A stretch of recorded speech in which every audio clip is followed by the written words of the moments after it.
Il est dit dans la parole de Dieu, selon l'évangéliste Marc, le chapitre 9 de son évangile, à partir du verset 2. Il est dit ceci: 6 jours après, Jésus prend avec lui Pierre, Jacques et Jean et les emmène seuls à l'écart sur une haute montagne. Et il fut transfiguré devant eux, et ses vêtements devinrent resplendissants d'une blancheur qu'aucun foulon sur terre ne peut blanchir de la sorte. Élie leur apparut avec Moïse, et ils s'entretenaient avec Jésus. Alors, Pierre, prenant la parole, dit à Jésus: « Rabbi, il est heureux que nous soyons ici. Faisons donc 3 tentes, une pour toi, une pour Moïse et une pour Élie. » C'est qu'ils ne savaient que répondre, car ils étaient saisis de frayeur. Et une nuée survint qui les prit sous son ombre, et une voix partit de la nuée: « Celui-ci est mon fils bien-aimé, écoutez-le. » Soudain, regardant autour d'eux, ils ne virent plus personne que Jésus seul avec eux. Comme ils descendaient de la montagne, il leur ordonna de ne raconter à personne ce qu'ils avaient vu, si ce n'est quand le Fils de l'homme serait ressuscité d'entre les morts. Ils gardèrent la recommandation tout en se demandant entre eux ce que signifiait ressusciter d'entre les morts. Et ils lui posaient cette question: « Pourquoi les scribes disent-ils qu'Élie doit venir d'abord ?» Il leur dit: « Oui, Élie doit venir d'abord et tout remettre en ordre. Et comment est-il écrit du Fils de l'homme qu'il doit beaucoup souffrir et être méprisé? Mais je vous le dis, Élie est bien déjà venu et ils l'ont traité à leur guise comme il est écrit de lui. » Amen. Amen. Bonsoir frères et sœurs, et bienvenue. Nous retournons dans cette belle barque de la semaine, une deuxième session.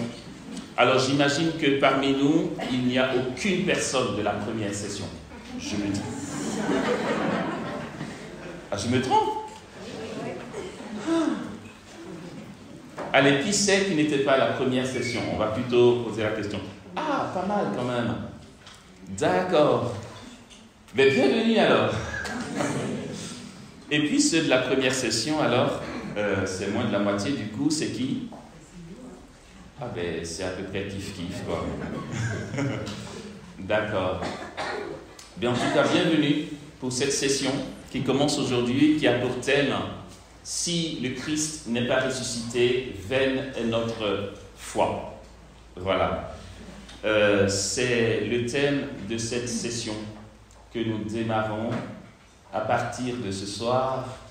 Et merci donc d'être là. Merci d'avoir répondu à l'invitation du Seigneur à travers la communauté des béatitudes, à qui je dis encore merci d'associer ma pauvre personne à ce moment béni, à ce moment intense où nous apprenons tous.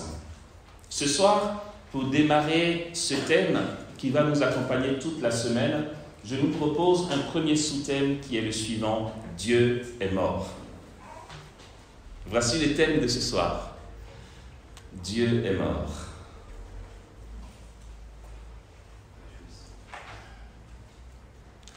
Et donc pour cela, je suis parti de ce texte de l'Évangile selon saint Marc.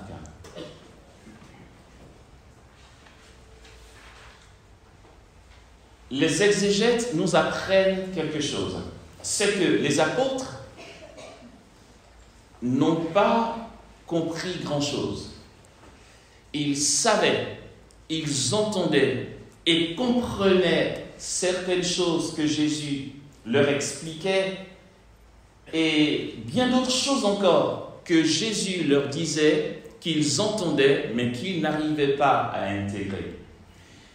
Il a fallu, d'une part, la résurrection du Christ, d'autre part, l'ascension et finalement la Pentecôte avant qu'ils soient dans une évidence que Dieu les a visités.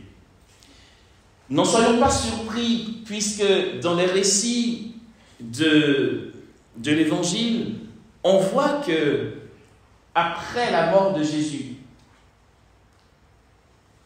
en dépit de tout ce que le Christ leur a enseigné et dit sur lui, après sa mort, les disciples d'Emmaüs trouvent encore le moyen de dire à Jésus lui-même, sans savoir que c'est lui, « Tu es bien le seul à ne pas savoir ce qui s'est passé ces temps-ci. » Jésus de Nazareth, ce grand prophète que Dieu a fait lever parmi nous, on l'a arrêté, on l'a mis à mort.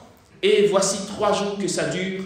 Il continue en disant, nous qui croyions qu'il était le Messie. En fait, on a commencé à croire et puis finalement ça a foiré, quoi. Parce que c'est pas possible qu'en tant que Messie, on l'ait arrêté et qu'on l'ait effectivement mis à mort. Les auteurs de l'Église catholique, notamment le père René Laurentin, dira que ce n'était pas seulement les apôtres. La Sainte Vierge, elle aussi, n'avait pas une claire vision de tout ce qui se passait. Ne soyons pas surpris d'entendre que Marie, au pied de la croix, espérait, pas qu'elle l'espérait de manière objective, elle se questionnait, est-ce que le ciel va intervenir? Est-ce que le Père va faire quelque chose pour que son fils ne meure pas? Parce qu'elle savait qu'il était le Messie. Mais dans ce mystère de la rédemption, elle était embarquée avec nous dans ce rien. Et pour moi, c'est vraiment personnel. Je pense que l'un des plus beaux jours de l'année, c'est le samedi saint, où c'est un rien total. Une absence sensible de Dieu. Dieu est mort. Voilà. Samedi, il est mort. Il est mort depuis vendredi. Mais vous imaginez le désarroi, la tristesse, le désespoir pour certains, l'incompréhension, le vide. Il est vraiment mort, quoi. Le Maître, le Christ, Jésus de Nazareth a été mis à mort.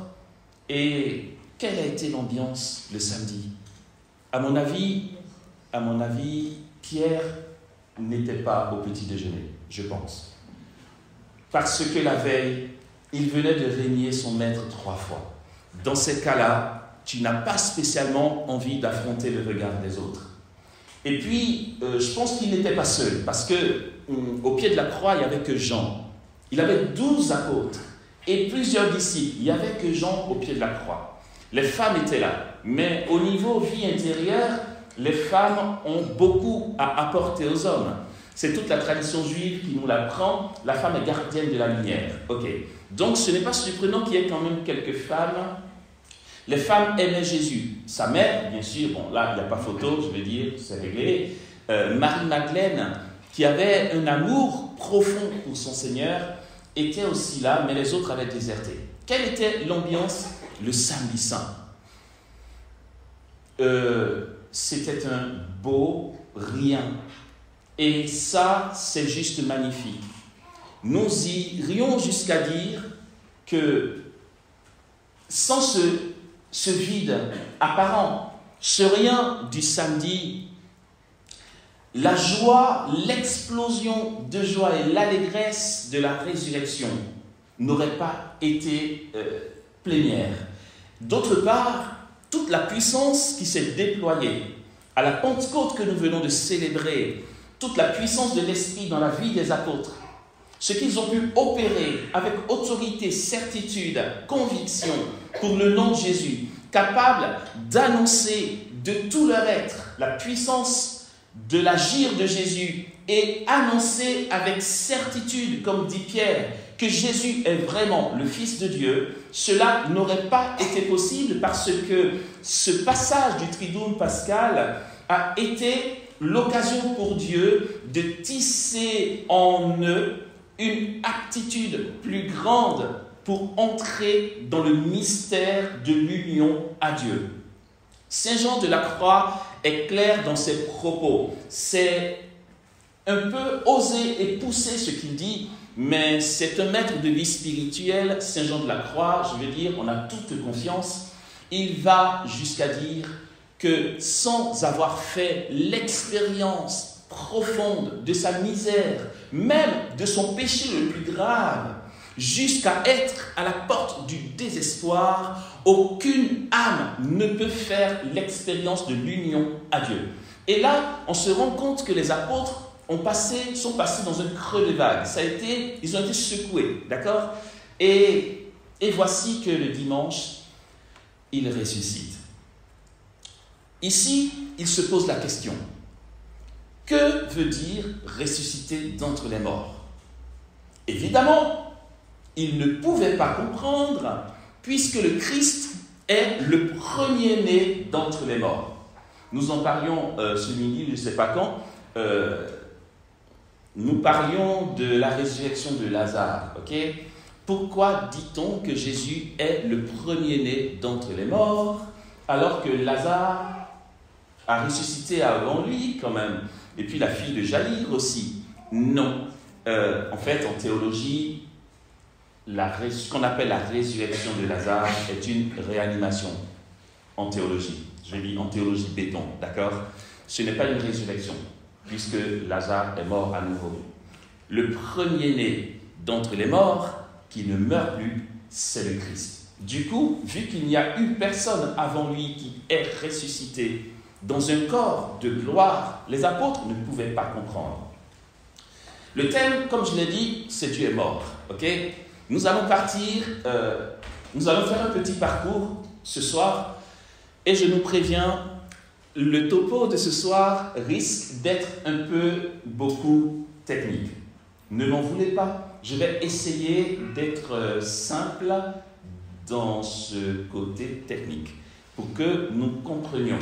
C'est important, parce que sinon, on dit oui, le Christ est ressuscité, et puis on ne comprend pas spécialement le comment du pourquoi. Je ne prétends pas avoir tout compris. L'Église elle-même ne prétend pas avoir tout compris. Le mystère se découvre au fur et à mesure. Pourtant, il y a des éléments que l'Esprit Saint inspire à l'Église, aux théologiens, qui peuvent nous aider à mieux appréhender cette résurrection du Christ qui est censée être notre espérance au quotidien et ne plus avoir peur de rien. C'est pourquoi je me suis dit, allez, on va faire un peu technique pour la première rencontre, et puis, ça se trouve, certains auront tellement peur qu'ils ne viendront plus. Mais ce n'est pas grave, vous êtes déjà inscrits. Non, mais j'espère que ça ne sera pas le cas, d'accord ? Ça risque d'être un peu technique, ok. D'une part, si celui que nous venons de voir est vraiment Dieu, il ne peut pas mourir. Du coup, on ne peut même pas parler de résurrection d'entre les morts. Pierre, Jacques et Jean étaient éprouvés. Le maître s'est rendu compte que c'était un peu difficile pour eux. Il les conduit à la montagne de la Transfiguration pour qu'ils soient témoins de cette manifestation du ciel. Il y a Élie et il y a Moïse. Élie est celui qui, dans sa personne, représente les prophètes, et Moïse représente la loi. D'accord ? On parle de la loi et des prophètes en ce qui concerne la première alliance. Et ces deux figures qui sont deux figures référentes de la loi et des prophètes. Les deux s'entretiennent avec Jésus. Pierre, Jacques et Jean sont témoins d'une atmosphère de gloire. Il y a le ciel qui fait irruption dans le temps et dans l'espace. Ils voient le Christ. Si toutefois ils commençaient à se dire, est-ce que c'est vraiment lui ? Ils voient le Christ transfiguré et c'est bon d'être là. Nous l'avons entendu. Pierre veut squatter la montagne de la transfiguration. Jésus dit, faisons descendre d'abord, que le Fils de l'homme souffre beaucoup, c'est dit chez un autre évangéliste, qu'il meurt et qu'il ressuscite. Alors il se demande ce que peut signifier résurrection d'entre les morts. Ok. On démarre le côté très technique. Un peu beaucoup technique. C'est qu'en réalité, finalement, ils ont raison. Et Jésus ne peut pas leur en vouloir parce que Dieu ne meurt pas. Il faut déjà qu'on retienne ça. Il est important. Ouais, vous allez me dire, mais Amos, il est mort. Donc, Dieu peut mourir. Si, d'entrée de jeu, tu te dis que Dieu est mort parce que Dieu peut mourir, c'est faux à la base. Tu ne comprendras pas les subtilités d'abondance du mystère de la résurrection. Comprenons d'abord et avant tout que Dieu ne peut pas mourir. Il est dit dans le livre de l'Apocalypse, le chapitre 1, le verset 17, il dit « Je suis le vivant ». C'est le Fils de l'homme qui parle là. « Je suis le vivant, il est la vie ». Nous l'avons entendu lorsque nous avons cité le prologue de Jean. Au commencement était le Verbe, et le Verbe était avec Dieu, et le Verbe était Dieu. Il était au commencement avec Dieu, tout a été fait par lui, et sans lui, rien ne fut. En lui était la vie, et la vie est la lumière qui éclaire tout homme, et la lumière luit dans les ténèbres, et les ténèbres ne l'ont point saisi. Ok. Le Verbe est la vie. Il n'y a pas, il faut qu'on le sache, ou du moins qu'on se le redise, dans le Verbe, une abondance de vie avec une petite possibilité de mourir. Non, Dieu ne peut pas mourir. Il faut qu'on parte sur cette base-là, frères et sœurs. Dieu ne meurt pas, sauf si vous avez entendu le contraire ailleurs. Ben oui, Amos dans l'évangile, on dit qu'il est mort. On va voir comment c'est possible. C'est qu'en fait, si l'évangile nous fait savoir qu'il est mort, l'évangile est juste en train de nous témoigner de la merveille, de la puissance infinie de l'amour de Dieu, à qui rien n'est impossible dans l'amour. Dieu ne peut pas mourir. D'accord. Nous allons étayer ces propos. Ok. Je vous fatigue? D'accord, ok. Mais pas encore. D'accord, je vais en profiter alors avant que la fatigue n'arrive. On va étayer ça. Ok. Dieu, pour les philosophes chrétiens, sera qualifié comme l'altérité radicale. J'ai dit que ça allait être technique, mais je vais essayer d'expliquer. Altérité autrui. Autrui, l'autre. D'accord? Voilà. Altérité radicale, ça veut dire que c'est l'autre, mais radicalement l'autre. C'est le tout autre. C'est le tout autre, une altérité radicale, il est inaccessible. C'est Dieu. C'est pas mon copain, c'est Dieu. Enfin, il n'y a pas photo. Il y a moi qui suis rien, de l'usine de rien, et puis il est tout. C'est l'altérité radicale. Parce que dans une théologie, je vous assure, je vais vous fatiguer,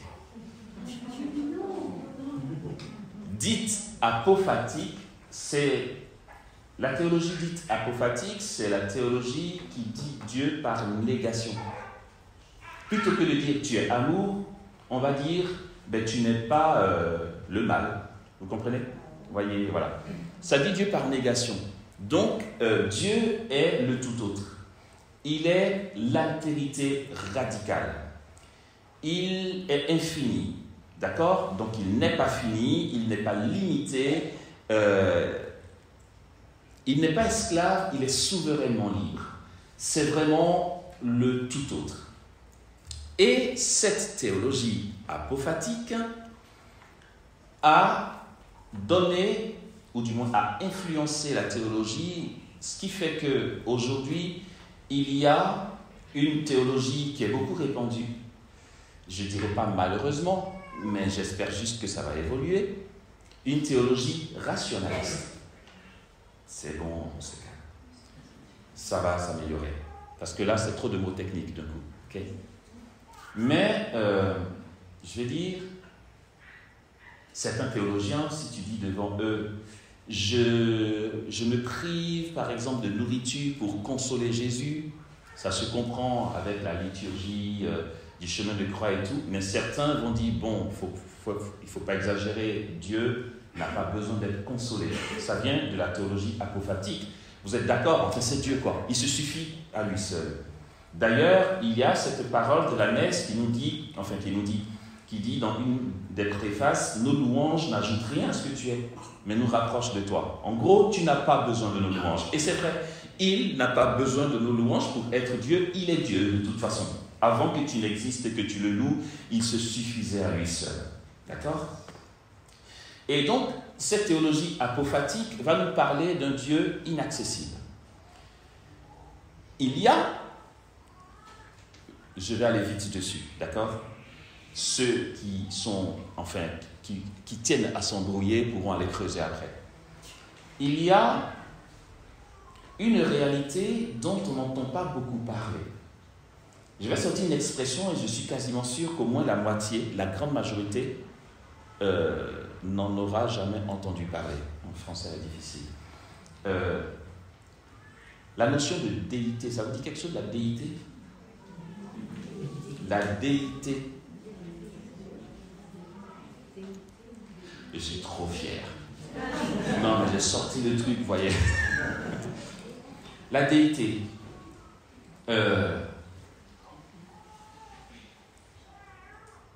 Ce qu'on va appeler la suressence de la déité. Je sais, c'est bon, ça devient un peu compliqué, mais j'explique. Parce que ça va embellir la suite. Ok? La déité, on peut en donner une définition, c'est le Dieu au-delà de toute connaissance. Ça veut dire, il y a la tradition de l'Église, il y a la théologie, il y a ce que les balaises de la théologie ont écrit, tout ce qu'on sait. La déité se place au niveau du Dieu au-delà de toute connaissance. Saint Grégoire de Nice emploiera une expression. Il dit « Dieu est séparé de toutes parts par son incompréhensibilité comme par une ténèbre. » Laisse tomber. Oublie. La suressence de la déité, donc, c'est Dieu au-delà de toute connaissance. Je vais plus loin. Et donc, si tu tiens à t'embrouiller, tu vas creuser après. Plus loin, c'est quoi? La suressence de la déité, c'est Dieu au-delà de sa manifestation trinitaire. Ok. Ouais, ça va loin. Ça veut dire quoi? De manière plus proche, la théologie nous dit que le Père est la source des deux autres personnes de la Trinité sans avoir jamais existé avant elle. Prends un Doliprane si c'est compliqué. Et donc, cette notion-là de source, je veux dire, Dieu au-delà de la manifestation trinitaire, qui est-il? Quand tu te dis, mais qui a créé Dieu? Il sort d'où? Voilà. Dès que tu te poses la question, tu te rapproches de la notion de déité. Mais ne va pas plus loin parce que tu risques de te prendre une migraine, ok? Laisse tomber. Ce Dieu-là, il ne peut pas mourir. Non, mais radicalement, ce n'est pas possible. D'accord. C'est l'altérité radicale. En fait, j'ai fait tout ça pour nous embrouiller, pour que nous comprenions une fois pour toutes que Dieu ne meurt pas, en fait. Il ne meurt pas, Dieu ne peut pas mourir. Pourtant, c'est très clair. Notre credo, et nous sommes catholiques, nous sert chaque fois, selon le témoignage des apôtres en tout cas, cette profession qui dit il est descendu du ciel, il est né de la Vierge Marie. Il a souffert sur Ponce Pilate. Il est mort. Il est ressuscité le 3e jour, conformément aux Écritures. Donc Dieu est mort. Finalement, nous sommes dans une problématique. Le Dieu qui ne peut pas mourir, il est mort. Ok. Comment ça se fait? C'est ce qui nous montre ce qui est magnifique. Quand on lit le bouquin « Je veux voir Dieu » de Marie-Eugène de l'Enfant Jésus, il explique là-dedans un mythe. Le mythe, ce n'est pas quelque chose qui... c'est vrai, le mythe n'a pas historiquement existé, mais c'est une histoire habillée qui dit une vérité de foi. Ça fait beaucoup là, Amos, d'informations, non? Je vous ai prévenu. Hein. Et donc, la tradition de l'Église nous sert un mythe. Vous voyez par exemple le livre de la Genèse, du chapitre 1er au chapitre 12, c'est un mythe. Ok? Ça n'a pas historiquement existé. Parce que de toute façon, on dit Adam et Ève, les premiers hommes sur la terre. Ok, on a capté, à la catéchèse, très bien, bonne réponse. Le truc, c'est qu'ils mettent au monde Caïn et Abel. D'accord, ils sont 4 là finalement. Et puis Caïn tue Abel, il reste 3. Abel est chassé de la terre de ses pères. Non, Caïn est chassé de la terre de ses pères. Il part quelque part et il épouse une femme. Mec, jusque-là, vous étiez 3 là, non? Enfin. Ah non, je comprends. Il a rencontré Ève, sa mère, quelque part. Et ils se sont mariés. Non, enfin voilà. L'auteur sacré nous sert une histoire qui n'a pas historiquement existé, mais qui comporte une vérité de foi. Ok? La vérité de foi, c'est quoi? C'est que les premiers hommes ont désobéi et le péché est rentré dans le monde. Ça, c'est la vérité de foi. L'auteur sacré l'a habillé. Très bien. Le Père Marie-Eugène de l'Enfant Jésus nous sert un mythe aussi concernant Lucifer. Il raconte que Dieu avait pour projet de faire venir à l'existence, non à la vie, on va dire, oui, parce que c'est différent, un être en qui il mettrait tout son amour. Dans l'ange, Dieu ne met pas tout son amour. À quel ange Dieu a-t-il jamais dit « Tu es mon fils bien-aimé, moi aujourd'hui je t'ai engendré » Mais cette parole concerne tous les baptisés, d'accord? En nous, Dieu met tout son amour. Ce n'est pas le cas pour les anges. Et, d'après l'histoire habillée de Marie-Eugène de l'Enfant Jésus, Lucifer a dit « Non, tu ne peux pas faire ça. Non, cet être que tu veux créer, tel que je te vois en train d'y penser, il sera fragile. Tu vas mettre en lui tout ton amour, mets en lui un peu de ton amour. Mais tout, c'est un peu risqué parce qu'en fait, il sera capable de te trahir. Donc franchement, ça ne vaut pas le coup. » Et puis, d'après Marie-Eugène de l'Enfant Jésus, c'est pas moi qui l'invente, il raconte que Saint Michel Archange a débarqué et a dit à Dieu « Lucifer n'a pas tort, ça sera un être faible capable de te trahir, mais ça vaut le coup parce qu'il sera aussi capable d'amour. » Et pour ça, ça vaut le coup. Et donc, ce projet de nous créer a rendu jaloux Lucifer qui s'est séparé de Dieu avec le tiers des anges. C'est une histoire habillée, bien sûr, d'accord? Ok. Et dans sa jalousie, il a réussi quelque chose.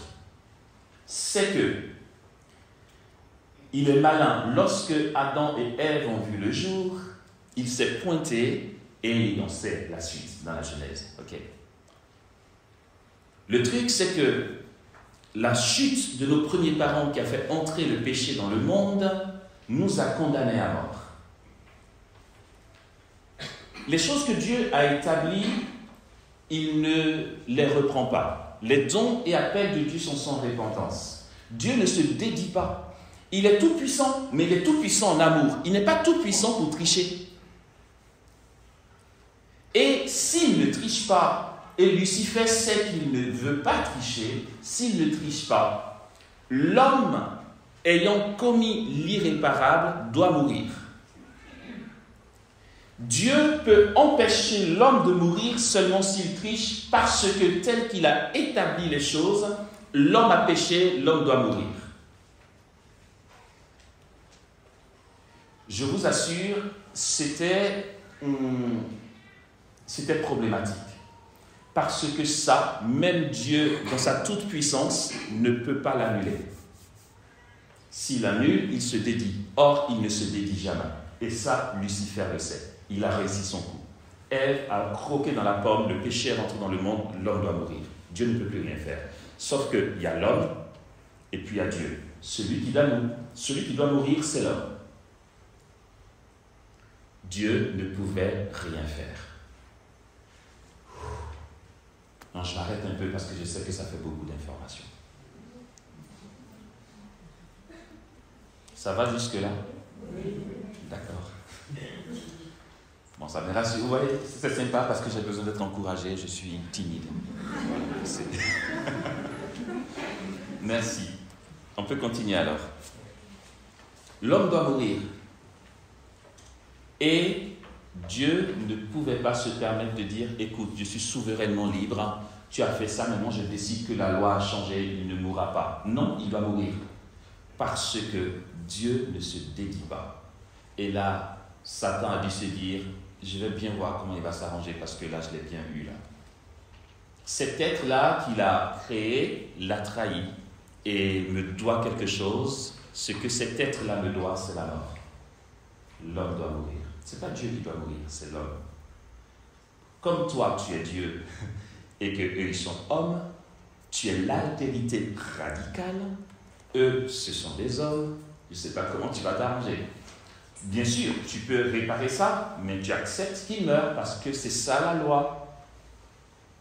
Oui, Dieu était d'accord avec ça, c'est vrai, l'homme doit mourir. Je n'ai pas d'autre choix que d'accepter que l'homme meure.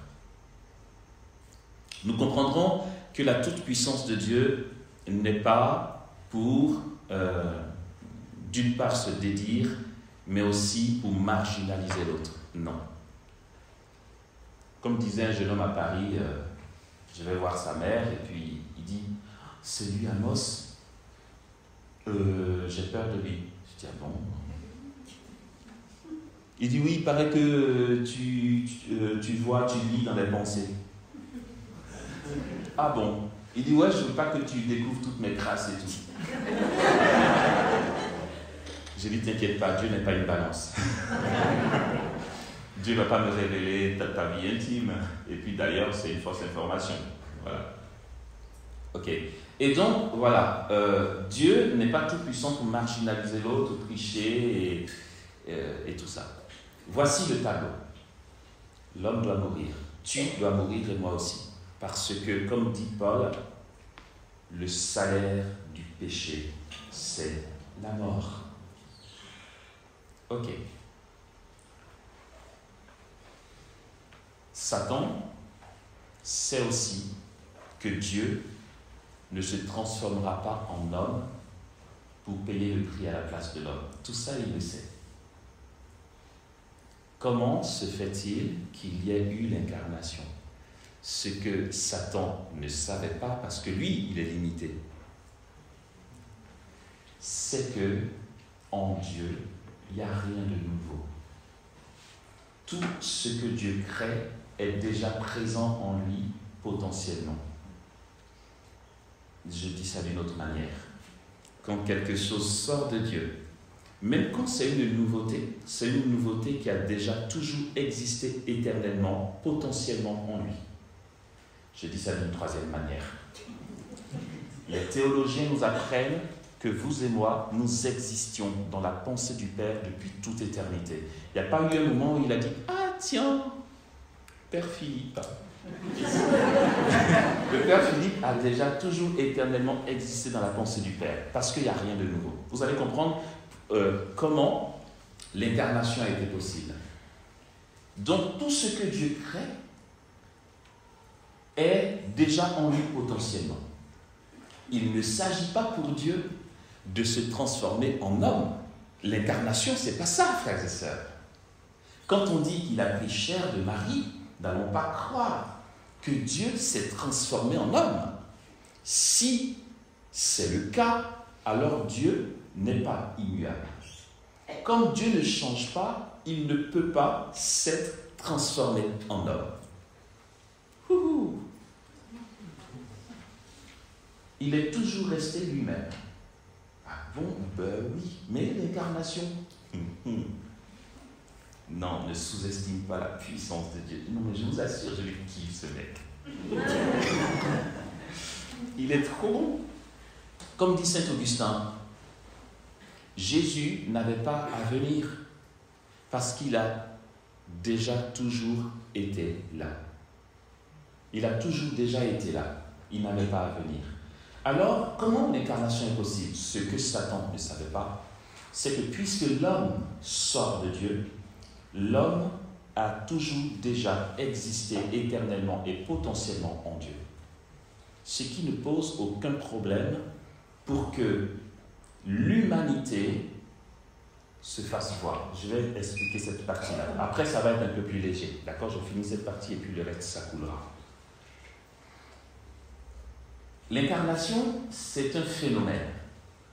Ce n'est pas une nouveauté. Le phénomène, c'est ce qui existe déjà et qui se fait voir. Phanérosis en grec, manifestation de ce qui existe, mais je vous fais voir. L'incarnation est un phénomène. Ça veut dire que c'est ce potentiel de l'humain en Dieu qui a rendu possible notre existence, qui a continué de se manifester. Finalement, ce n'est pas Dieu qui est devenu homme. C'est l'humanité qui a eu une promotion en Dieu. Dieu est resté tel, mais il a juste fait manifester ce potentiel de l'humain en lui. C'est comme ça que le Verbe a pu prendre chair. Ça, vous n'avez pas bien compris. Dites-moi que vous avez compris, je vous en prie. Non? Non, vous n'avez pas compris. Ok, d'accord. Ok. Si on vous dit, ah tiens, Amos est devenu le plus grand footballeur du monde, ok? N'allez pas dire, ah ouais, ça a changé chez lui. Non, c'est parce qu'en Amos, il y avait déjà un potentiel de football, mais qu'il n'avait pas encore manifesté. Vous comprenez pas? Merci. Et donc, en Jésus, en Dieu, il y a ce potentiel de l'humain qui avait juste besoin de voir le jour. C'est que si je vais faire ça doucement et bien. Si dans cette bouteille d'eau, ok, il y a du sel, d'accord? En faisant sécher cette eau sous une chaleur très forte, l'eau va disparaître et le sel va rester. On va voir le blanc du sel. C'est comme quand on prend l'eau de mer qui s'évapore. Okay? Ça veut dire qu'avant que le sel se fasse voir, dans cette eau, il y avait déjà du sel. Ok. Comment le sel a pu se manifester? C'est que l'eau a laissé place au sel pour que nous voyions le sel. Autrement dit, ce sel n'est pas nouveau. Ce sel était déjà là, dans l'eau. Et l'eau n'a pas changé. L'eau s'est évaporée. L'eau est devenue la vapeur. Mais sinon, le sel a toujours déjà été là. Ça veut dire que ce n'est pas parce qu'on voit du sel que l'eau qu'on avait initialement a changé. Non. C'est l'eau qui laisse voir le sel, c'est tout. Donc Dieu n'a pas changé. Dieu laisse voir ce qui était déjà en lui. On peut avancer, non, mais non.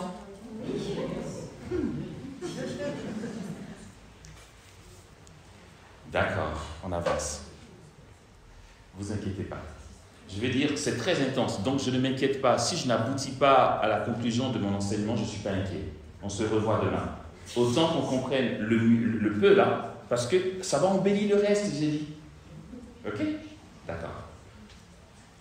Et donc, le Verbe se fait chair. Et là, j'imagine que Satan a dû se dire, oh mince, il a fait ça. Mais lui, il est Dieu, quoi. C'était pas possible qu'il devienne homme. Non, mais en fait, mon gars, tu n'as pas réalisé dans tes limites que Dieu a une toute puissance d'amour et que, comme dit l'ange, rien ne lui était possible. Ce n'est pas qu'il ne peut pas manifester l'humain et prendre chair. C'est que tu as pensé qu'il était aussi orgueilleux que toi pour oser se rabaisser à la nature humaine. Mais ça, c'est toi, ça, Satan, l'orgueilleux. Dieu est profondément humble. Dieu prend chair de Marie. C'est pour ça qu'il n'y a pas eu besoin qu'elle connaisse un homme. L'Esprit Saint la couvre de son ombre et Jésus est fécondé en elle. Parce que l'humain est potentiellement déjà en Dieu. Bon. Du coup, le Fils de l'homme est apparu, comme dit Saint Jean dans sa lettre. Pouf, il est apparu. Il est devenu homme, vrai homme et vrai Dieu, pour que la dette soit payée. Alors, je me fais un scénario, c'est pas ce que dit l'Évangile ni la tradition, mais moi je me fais le scénario. Ok, petit briefing entre les forces du mal et Jésus. Tu avais dit quoi là déjà? Il fallait que l'homme meure pour que la dette soit payée. Je suis homme. Donc, ceux-là en qui j'ai mis tout mon amour, tu vas désormais les laisser tranquilles, parce que comme l'homme doit mourir, oui, l'homme mourra. Je suis vrai homme et vrai Dieu. Et la dette sera payée. Magnifique. Là, Satan dit mince. Oh mince. Donc finalement, attends, ça veut dire quoi là? Tu veux dire que toute cette masse d'humains là aura la vie? Eh oui. Parce que je suis homme. Comme un seul homme a péché et qu'à cause de ce seul homme, tous tu les as condamnés, on va faire ça bien. Un seul homme va mourir pour eux tous et tous seront libres. Dit Saint Paul, désormais il n'y a donc plus de condamnation pour ceux qui sont dans le Christ Jésus, car la loi de l'Esprit qui donne la vie nous a affranchis de la loi de la mort et du péché. L'homme est mort, Dieu est mort, l'homme est mort, dans la personne du Christ. Lui qui ne meurt pas a acquis la possibilité de mourir dans l'humanité du Christ. Dans son humanité, il est mort. Ok. Dans 15 petites minutes, j'arrête. On n'aura pas fini, mais je saurai conclure pour aujourd'hui.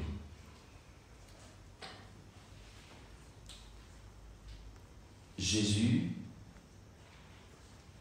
de tout ce que nous savons d'après le témoignage des apôtres, a commencé son ministère public et annoncé les mystères du royaume des cieux, nous appelant à la conversion.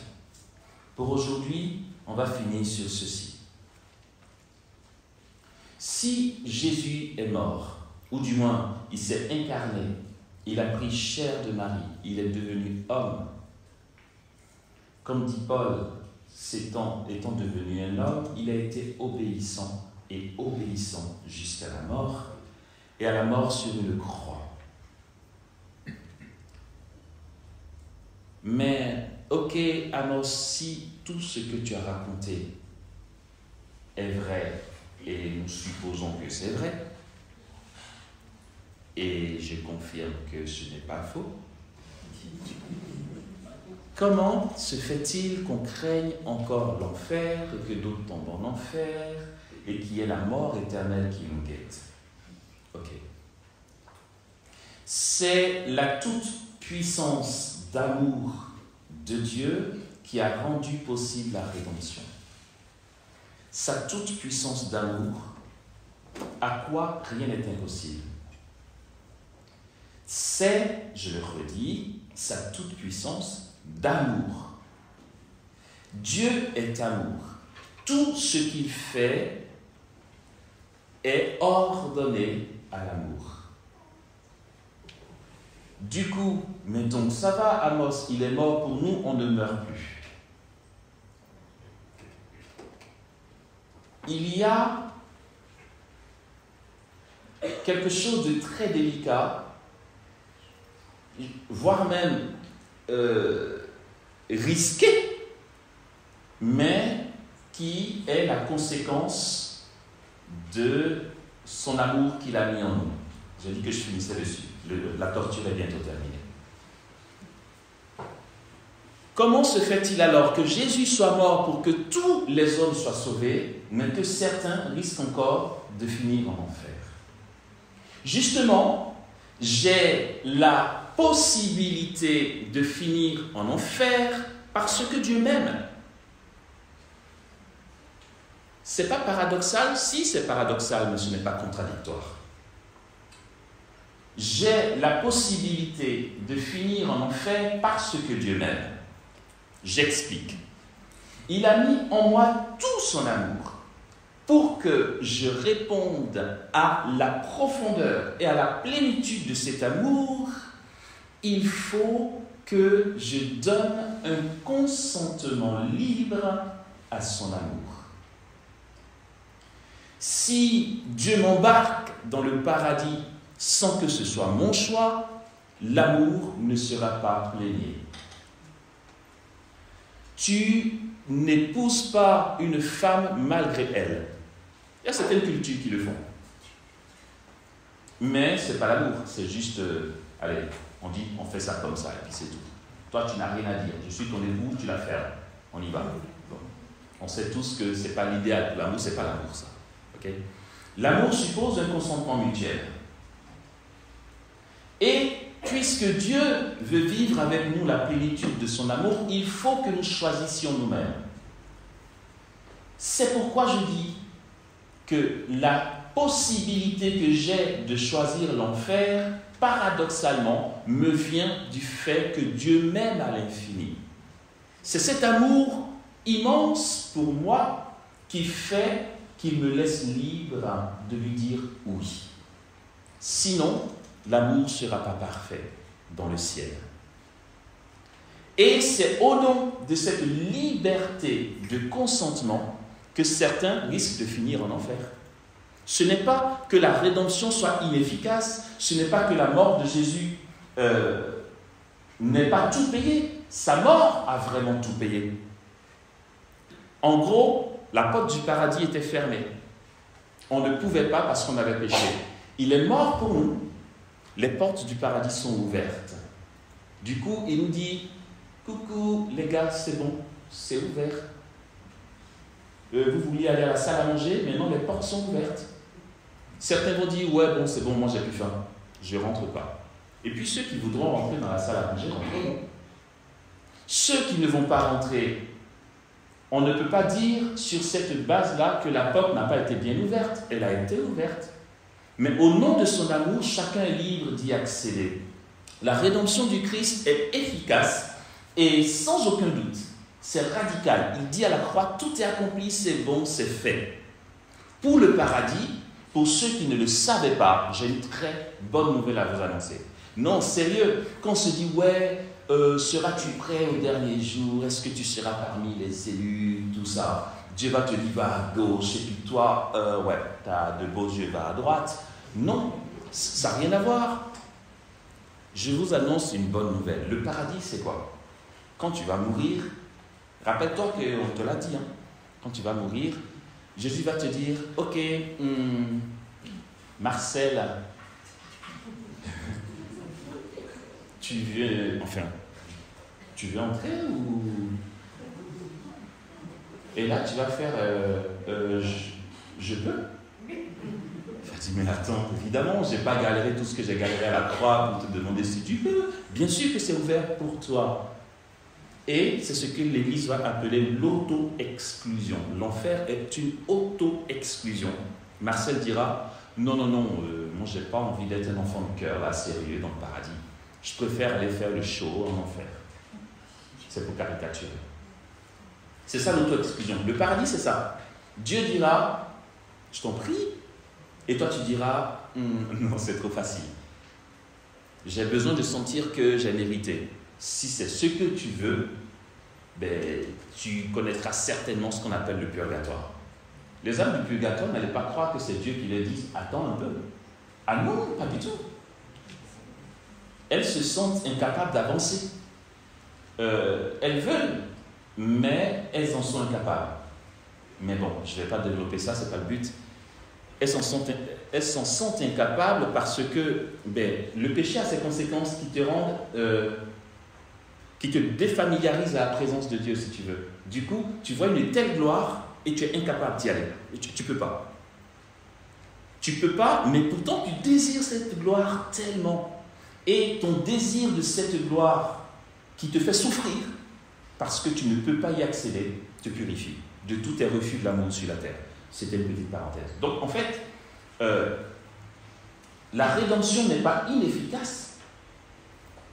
La rédemption est efficace, mais aujourd'hui, l'Église, sur le dernier mot, l'Église a une mission sur la terre, c'est d'annoncer la bonne nouvelle du royaume des cieux pour emmener les hommes à réaliser que les portes sont ouvertes, que le Christ a payé le prix. C'est ce que Pierre annonce à la Pentecôte. Il dit, il est mort et ressuscité. Et pour tous ceux qui se font baptiser en son nom, ils sont sauvés. Ils disent, frères, que devons-nous faire? Pierre dit, convertissez-vous et que chacun de vous se fasse baptiser au nom de Jésus. Voici la mission de l'Église. J'avoue que, et j'en suis pas fier, mais je ne suis qu'à la moitié de ce que j'ai prévu aujourd'hui. Mais nous continuerons demain, d'accord? Voilà pour aujourd'hui ce qu'il va nous falloir retenir pour ce soir, c'est que tu es une merveille pour Dieu. Dieu ne peut pas mourir. Il ne meurt pas. Il est l'altérité radicale. Il se suffit en lui-même. J'ai envie de dire, qu'est-ce qu'il a à aller s'embrouiller, à prendre chair de Marie et à agoniser à Gethsémani quand il a tout et que tout lui suffit? Ça s'appelle l'amour. Il n'en a pas besoin pour être Dieu. Il n'a pas besoin de prendre chair de Marie et souffrir ce qu'il a souffert pour être Dieu. Il se suffit. Mais parce qu'il est dans un mouvement où il a mis tout son amour en toi, finalement, il ne se suffit plus. Parce que celui qui l'aime sera séparé de lui éternellement dans une mort éternelle. Et parce qu'il est amour, Dieu fait le choix de souffrir ce qu'il a souffert pour que tu sois avec lui, et telle est sa joie comble, que tu sois avec lui. Dieu refuse de se suffire et d'être Dieu éternellement sans toi. Alors, dans sa puissance, il manifeste l'humanité en prenant chair de Marie afin que tu viennes avec lui te réjouir pour l'éternité. Et ça vaut le coup qu'il agonise à Gethsémani. Ça vaut le coup qu'il crie sur la croix, qu'il ait soif, qu'on le flagelle et qu'il souffre ce qu'il a souffert. Je ne sais pas quelle preuve d'amour plus grande l'on peut manifester. Quand je me suffis et que je n'ai aucune lacune, aucune faille, aucun manque, parce que je suis l'altérité radicale, mais que je ne retiens pas jalousement mon rang divin.